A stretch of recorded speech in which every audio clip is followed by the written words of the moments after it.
This is the place in the mid-1800s where a young boy from Scotland first experienced the American landscape. Here he could watch geese fill the sky, experience the call of sandhill cranes, and watch a deer meander in the meadow. A sanctuary for wildflowers and the lake nearby inspired the 11-year-old John Muir. It definitely fueled Muir's fire in terms of his relationship with nature. The legacy of Muir is also the catalyst that fuels current landowner Erik Brynildson. I have a love affair with this place, so that fits. By coincidence or fate, he found himself walking in Muir's footsteps, literally. I acquired the property and I've lived here full time, as I have for 23 years. Everything now is about the landscape and restoring it back to its pristine, wild pre-settlement condition as best we can. That's right. His goal, restoring the land to what it would have looked like when the Muirs first walked on this sandy stretch of prairie in 1849. It's a little pine that... Removing invasive plants by hand. And regular burns will help achieve a pre-settlement native prairie. Oftentimes it's 2 steps forward and 3 backwards. He's been at it on Fountain Lake Farm nearly a quarter of a century. And Wisconsin Public Television was there in 1988 in the early years of this quest. I think that Fountain Lake Farm and the adjoining environs represent the place that's most fundamental to the evolution of the father of our national parks, John Muir. Today, restoration of this panoramic view closely mimics a sketch John Muir drafted more than 150 years ago from the ridgetop overlooking the lake. All these years later, the prevailing winds carry that same spirit. I think Muir is alive and well here. I think the spirit of Muir is very strong yet. Both men attended the University of Wisconsin, but Muir left the university after 2 years for what he called the University of the Wilderness. As a graduate student, Brynildson was mesmerized by the same wilderness that seduced Muir. I kind of took off on a tangent myself and decided that the boyhood home of Muir had not been adequately studied. I changed my graduate work in a hurry to that. And so it was kind of it was just a special interest I had that originally was a project that became a life. A life that included building a private residence on the exact foundation of the Muir's farmhouse. I was able to document that the house indeed sits on the identical site and also on the old cellar depression. The house in back of me now, of indigenous Montello granite, is a design that I came up with, and it mimics National Park Service rustic architecture of the arts and crafts period. None of the original Muir buildings exist today, but if you know where to look, you can still see traces of their time on this land. It's when we determined the silver maples were indeed deliberately set out as shade trees in the yard by the Muirs. The 2 large lilacs still bloom here that Sarah Muir, John's older sister, planted. Before the California redwoods and Yosemite Valley, this would be the landscape Muir would first seek to preserve. Muir did feel that it was beyond just majestic snow-capped peaks and landscapes of that scale, that a sedge meadow, such as this one, was just as important in terms of landscape diversity.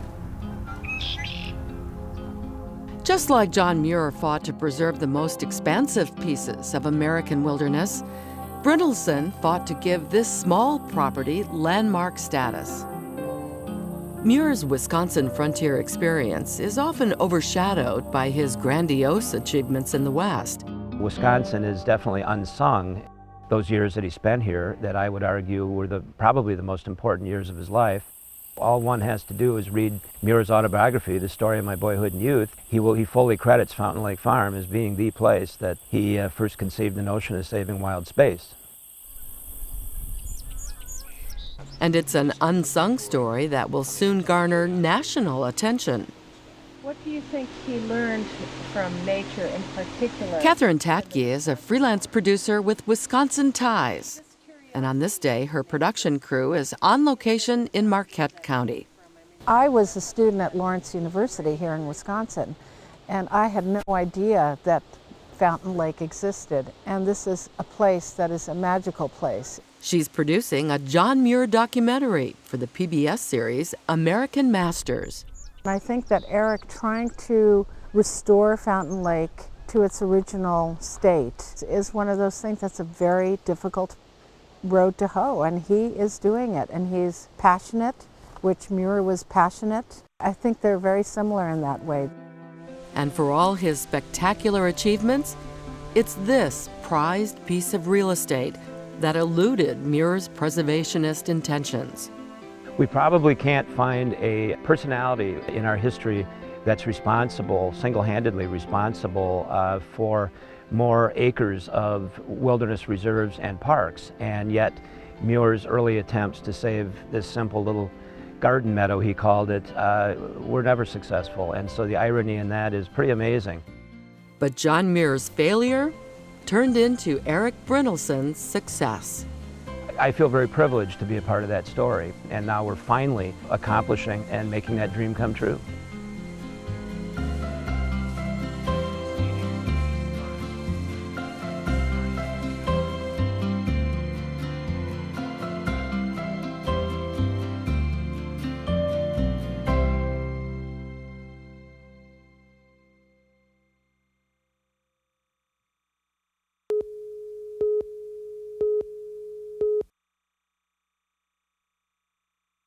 The subject of John Muir is really timely because I think that right now, with all the discussion about saving the environment and all that, I think people really need to know more about Muir and his writings, because it's in his writings that you get a real understanding as to what's the urgency and why we need to take care of this land and take care of our environment.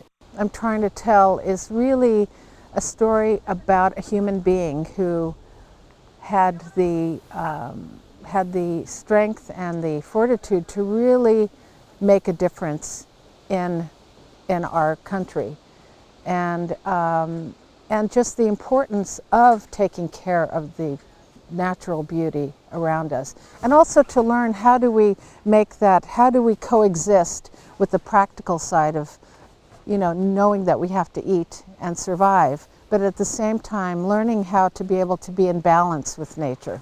As a city person, it's sort of funny that I'm doing this film on this naturalist because I have spent my life looking at museums and cathedrals and castles and art, and all of a sudden in doing this film it's opened my eyes to just natural beauty and to the wilderness, and it's been an extraordinary experience. When I went to Alaska to walk on the glaciers that Muir explored and to see cathedrals and ice was a spectacular moment. And I was a student at Lawrence University here in Wisconsin, and I had no idea that Fountain Lake existed. And this is a place that is a magical place. And it was one of those other aha moments. I hope that this film will make us much more appreciative of what we have, because it is remarkable. I mean, this country, I've lived all my life abroad, my younger life, and I have to say this is an extraordinary country with enormous possibilities, and to see what John Muir was trying to do is, I think that's the message that I would like.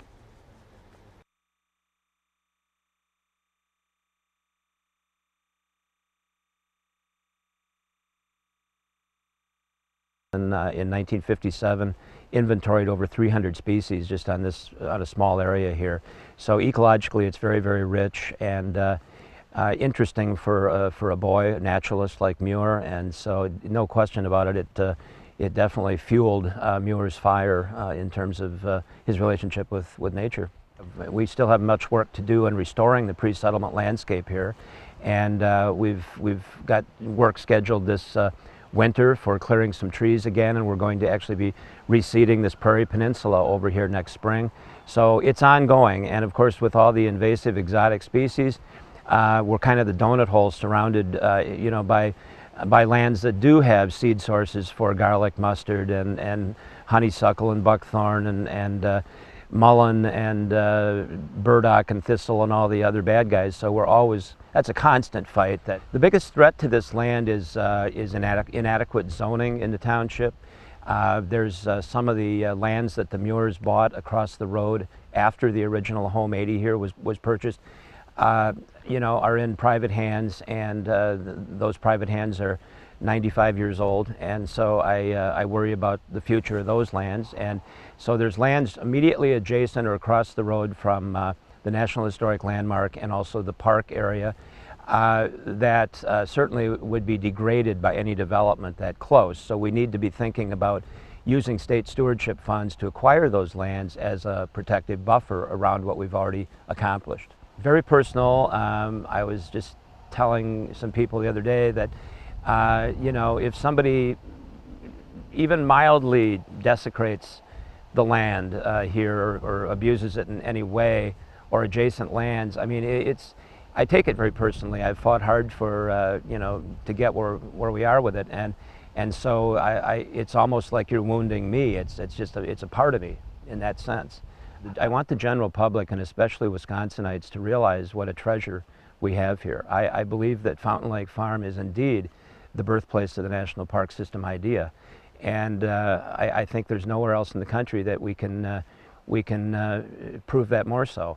And so I really want Wisconsin as a state and the citizens within it and of course the nation as a whole to recognize just how important Fountain Lake Farm is to our cultural history, and particularly land preservation. Muir, I would say he rebelled against his father's strict Calvinist philosophy in terms of the land being here strictly for people and in a resource utilitarian way. Muir found solace. He actually used wild places on Fountain Lake Farm as an escape from his tyrant father. He was befriended by nature, and so again, those early impressions are what led to his lifelong commitment to preserve wildland. He, in order to debate and argue with his father successfully, he had to become very familiar with the Bible to the point where he could recite it chapter and verse, and that's exactly the form of, or the style of argument he used against his father. His father would say, well, the Bible says we shouldn't do that or can't do this. And Muir would say, yes, but there's another place in the Bible that says this. And Muir oftentimes would be the victor in those arguments. And Muir maintained that style of debate and argument as long as he lived. He was one that always came in with fresh facts, undeniable facts, and Muir was known for his ability to, whether it be just informally telling a story around a campfire or arguing vehemently with all his heart before politicians. He was a master at it.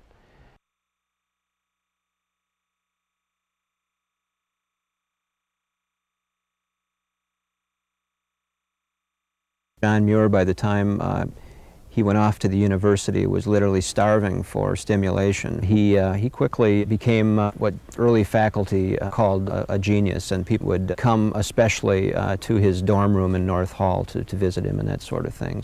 I think he was a conscientious objector. There's some biographers that haven't gone as far as to say that he left this country for Canada, but be that as it may, his philosophy on the Civil War was one of moral objection, which I find interesting because I was a conscientious objector to the Vietnam War. And I wasn't a draft dodger, but the government actually gave me a 1-0 status as a conscientious objector. There are times that I do. I almost have to look over my shoulder. Yeah, there are times that kind of go into that spiritual dimension here, I would say. It's a very spiritual place. It's a powerful place. Even ecologically, had John Muir never set foot on this place, it's ecologically very special and powerful. I'd want to show him the work that we've done here. I'd want to walk him through the prairie and ask him how closely it resembles the first time he saw the farm, because there would have been virgin prairie and savanna here then. I'd like to ask him how much has the landscape changed, what differences are there today that from back in 1849 or 50. That's the kind of questions I'd want to ask him, just mostly about what he remembers and how it compares to the present. After that, I'd like to build a campfire and talk all night with him about everything.